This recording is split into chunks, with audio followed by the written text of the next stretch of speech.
This week, the big issue has been the Secretary of State's rejection of the Stormont break, demonstrating what DUV has always said, that it was a useless fiction. And of course, you will recall, it was one of the big selling points for Jeffrey Donaldson and Gavin Robinson, so as they could get the DUP back into bed with Sinn Féin at Stormont. They told us they had cut the pipe of the flow of EU law into Northern Ireland, and that was going to be secured by the Stormont break. They also told the big lie that the Irish Sea border was gone. Now we know neither of those things are true.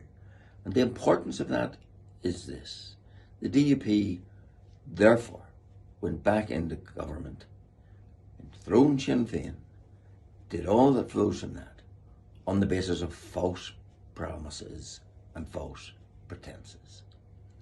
The Emperor now has no clothes when it comes to the justification for going back into Stormont.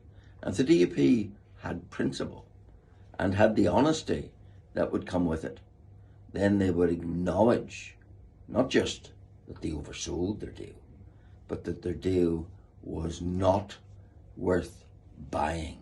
And in consequence, they should be finding reverse gear and restoring to unionism the only leverage it has, namely by non-participation in the Stormont executive. But of course, they will not do that, because the lure, the lust, the desire for power is much more important than any of those principles. Sadly, that's the case.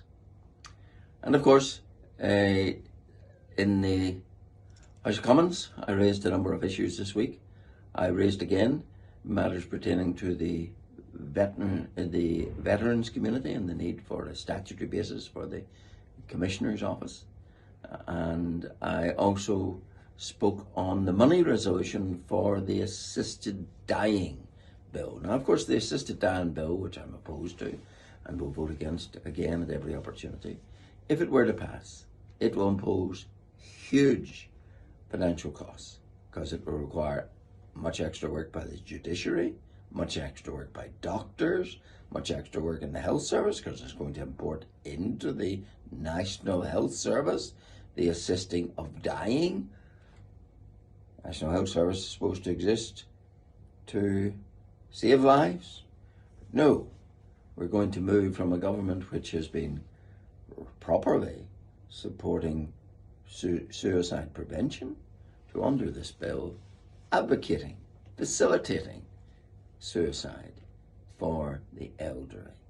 And that will come at great cost. So I took the opportunity to point all of that out. I also spoke on other international issues, like the threat revealed from Russian spy ships to the underground cables that service the Western world across the Atlantic and elsewhere, and on a number of other issues as they were relevant. And as ever, it took an opportunity to remind the government of the perfidy and unworkability of the iniquitous protocol arrangements. So, in that sense, not much changes.